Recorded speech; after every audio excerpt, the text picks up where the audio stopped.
ये है क्लास 11 के सोशियोलॉजी का चैप्टर फर्स्ट। इसमें है इमर्जेंस ऑफ सोशियोलॉजी, या क्या कौन से इंटेलेक्चुअल आइडिया थे, वो था enlightenment that went into making of sociology. कैसे वो कौन से इंटेलेक्चुअल आइडियाज़ थे जिन्होंने सोशियोलॉजी को बनाने में इंपॉर्टेंट रोल प्ले किया, वो था इनलाइटमेंट हो गया था यूरोप को। वहाँ क्योंकि वहीं पर सब चीज़ें पहले आई थी, क्योंकि इंडस्ट्रियलाइजेशन वहाँ पर पहले हुआ था। ब्रिटेन में इंडस्ट्रियलाइजेशन हुआ, मतलब वहाँ मशीन पहले बनी, तो वहीं से सोशियोलॉजी की शुरुआत हो गई। क्योंकि सोसाइटी इतनी तरह की हो गई कि उसे एक्सप्लेन करने के लिए हमें सोशियोलॉजी एक अलग सब्जेक्ट बनाना पड़ा। इसका मतलब ये है कि जो वेस्ट में चेंज हुए उसकी वजह से सोशियोलॉजी बढ़ानी पड़ी, अलग स्ट्रीम बढ़ानी पड़ी। पहले स्टडी होती थी, बस अलग अलग उस सब्जेक्ट में स्टडी होती थी सोसाइटी की। अब इंडस्ट्रियल रिवोल्यूशन होने के बाद या इनलाइटमेंट होने के बाद इतने चेंज सोसाइटी में आए, क्योंकि सोसाइटी को पढ़ने के लिए हमें अलग एक डिसिप्लिन बनाना पड़ा सोशियोलॉजी। जैसे कि जो प्री मॉडर्न सोसाइटीज़ थी, मॉडर्न मतलब इंडस्ट्रियलाइजेशन जो पहले जो सोसाइटीज़ थी या पुरानी जो सोसाइटीज़ थी, वो थी पहले हंटर्स थे, हम गैदरर थे, मतलब जहाँ हम घूमते फिरते खाते पीते ऐसे ही रहते थे, जंगलों में रहते थे, पेस्टोरल एंड एग्रेरियन। फिर उसके बाद खेती करने लगे। मतलब इंडस्ट्रियलाइजेशन से पहले सोसाइटी बड़ी सिंपल थी। तो उस फिर जब उस टाइम पर तो हमें डेफिनेटली ज़रूरत नहीं थी उसे अलग से स्टडी करने की, क्योंकि सोसाइटी सिंपल ही थी। तो टाइप्स ऑफ मॉडर्न सोसाइटी जैसे कि इंडस्ट्रियल सोसाइटीज़ आई बाद में।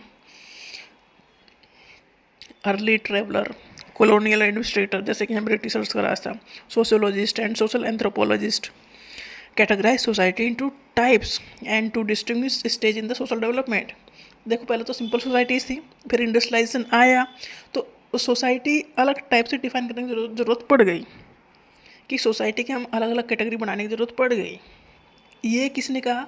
जो पहले अर्ली अर्ली ट्रेवलर्स थे, घूमते फिरते थे एक कंट्री से दूसरी कंट्री में, उन्हें चेंजेस समझ में आते थे।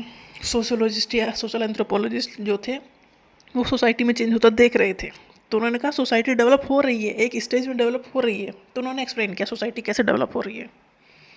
Evolutionary visions assume that the west was most advanced and civilised. देखो सारे पहले सोशोलॉजिस्ट तो वेस्टर्न या यूरोप के थे। वेस्टर्न वर्ल्ड इसलिए कहते हैं कि ये इंडिया के वेस्ट में पड़ रहे हैं, तो वेस्टर्न वर्ल्ड है हमारे लिए वो। तो वेस्टर्न वर्ल्ड एडवांस था। एडवांस क्यों था? क्योंकि वहाँ पर पहले मशीन आ गई मतलब इंडस्ट्री आ गई, तो वो डेफिनेटली वो एडवांस हो गया। उसे एडवांस इस बेस से माना जाता है, और कोई बेस नहीं है ऐसा। तो वहाँ पर चेंजेस पहले आए, वहाँ साइंटिफिक चीज़ें पहले होने शुरुआत हो गई। Evolutionary vision assume that the west was most advance and civilised. वो मानते थे कि वेस्ट एडवांस है और मोस्ट सिविलाइज्ड है पूरी दुनिया में। जो नॉन वेस्टर्न सोसाइटीज़ हैं were often seen as barbaric and less develop. उनके अलावा जो सोसाइटीज़ थी उन्हें माना गया कि यहाँ कुरेलिटी ज़्यादा है और इतने ज़्यादा डेवलप नहीं है, यहाँ अभी भी वैसी चीज़ें चल रही हैं, पुरानी चीज़ें चल रही हैं, मतलब जो चीज़ें सही नहीं, जैसे सती प्रथा थी, वो कहाँ का ठीक था, पर पहले चला आ रहा था।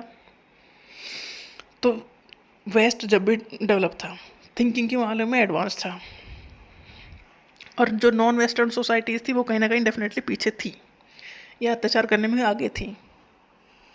Darwin's idea about organic evolution were a dominant influence on early sociological thought। जैसे डार्विन ने एक्सप्लेन किया कि हम इंसान बनने से पहले कई स्टेज से होकर गुजरे हैं, ऐसे ही सोशियोलॉजिस्ट ने एक्सप्लेन किया कि सोसाइटी भी कई स्टेज से गुजरती गुजरती यहाँ तक पहुँची हैं, और उसमें सबसे डेवलप है वेस्ट की सोसाइटी। उसके अलावा जो नॉन वेस्टर्न कंट्रीज़ हैं उनकी सोसाइटी लेस डेवलप है। तो इंटेलेक्चुअल जो आइडियाज़ आए वो डेफिनेटली पहले वेस्ट में आए, तो सोशियोलॉजी का डेवलपमेंट की शुरुआत वहाँ से हुई। The enlightenment and European intellectual movement जो 17th एंड 18th सेंचुरी में चला, इसने फोकस किया रीजन, मतलब ऐसा जो हो रहा है वह क्यों हो रहा है और क्यों हम ऐसा कर रहे हैं, इंडिविजुअल पर फोकस किया इन्होंने। There was also great advancement of scientific knowledge, मतलब वेस्ट में साइंटिफिक जो डेवलपमेंट है वो ज़्यादा हुआ, तो सोसाइटी में चेंज ज़्यादा हुआ, इसलिए सोशोलॉजी की एक अलग डिसिप्लिन बनाया गया। There was also great advancement of scientific knowledge and a growing conviction that the method of the natural science should be extended to the study of human affair। मतलब इतने चेंज हो रहे थे तो इंसानों को भी उस कैटेगरी में लेकर आने की जरूरत पड़ गई कि भाई सोसाइटी में इतने चेंज आ रहे हैं तो हमें इंसानों के ऊपर भी स्टडी करनी पड़ेगी। जैसे कि पॉवर्टी है, पॉवर्टी को पहले माना जाता था कि एक नेचुरल फिनोमिना है, बट जब सोसाइटी में इतने चेंज हुए तो समझा गया कि ये नेचुरल फिनोमिना नहीं है, ये एक सोशल प्रॉब्लम है जो आई है ह्यूमन के इग्नोरेंस या ह्यूमन के एक्सप्लॉइटेशन से। मतलब पॉवर्टी मतलब गरीबी। पहले कहते थे कि ये गरीबी है क्योंकि एक आम सी बात है भाई, नेचुरल फिनोमिना है। बट जब सोशियोलॉजी के बारे में सोचा गया, सोसाइटी के बारे में स्टडी की गई, जब कहा गया कि इस पॉवर्टी कोई नेचुरल फिनोमिना नहीं है, ये सोसाइटी की क्रिएट की गई एक फिनोमिना है, एक दिक्कत है, एक प्रॉब्लम है। पॉवर्टी एक सोशल प्रॉब्लम है। क्यों? क्योंकि पॉवर्टी आई है इग्नोरेंस या एक्सप्लॉइटेशन से। मतलब हमने किसी जैसे कास्ट को पीछे छोड़ दिया है, इग्नोर कर दिया है चीज़ों को, या उनको एक्सप्लॉइट किया है, उन्हें उनका प्रॉपर हक नहीं दिया है। इस वजह से वो गरीब हैं। तो ये नेचुरल फिनोमेना कैसे हुई? इसमें तो हमारा रोल हो गया। मतलब हम अगर एक्सप्लॉइट कर रहे हैं इसलिए वो गरीब है, मतलब किसी से काम करा रहे हैं, उसे पैसा नहीं दे रहे हैं, इसलिए डेफिनेटली वो गरीब है। तो ये नेचुरल फिनोमेना कैसे हुई? तो ये तो एक सोशल प्रॉब्लम हो गई। तो सोशियोलॉजी इसीलिए बनाई गई कि जो चीज़ें हैं वो नेचुरल नहीं है, ये सोसाइटी में क्रिएट की गई हैं, हमने ही क्रिएट की हैं, इसलिए हमें पढ़ना पड़ेगा और इन्हें सोल्व करने के लिए प्रोसेस ढूंढने पड़ेंगे। इसलिए सोशियोलॉजी को एक अलग सब्जेक्ट बनाया गया। Poverty therefore could be studied and redressed. मतलब पॉवर्टी को हम स्टडी कर सकते हैं कि क्यों पॉवर्टी या गरीबी है इस एरिया में या इन लोगों में, तो फिर उसके लिए हम प्रोविज़न ले सकते हैं कि पॉवर्टी से उन्हें बाहर निकाला जाए। Thinkers of the early modern era were convinced that progress in the knowledge promised the solution to the social ills. जो थिंकर्स थे वो सोचते थे कि सोसाइटी में जो चीज़ें खराब चली आ रही हैं, अगर हमारे पास नॉलेज है, एक प्रोग्रेसिव माइंड हम रखते हैं, तो ये जो प्रचलन चले आ रहे हैं जो कि गलत हैं वो नहीं होंगे, वो ख़त्म हो जाएंगे सोसाइटी से।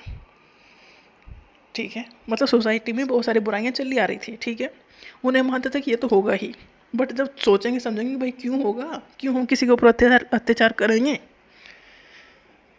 तो जब इसे साइंटिफिक वे में मतलब इसे सोचा जाएगा, पहली बात तो ये है कि सोचा जाएगा, तो एक उसके लिए चाहिए प्रोग्रेसिव माइंड सेट।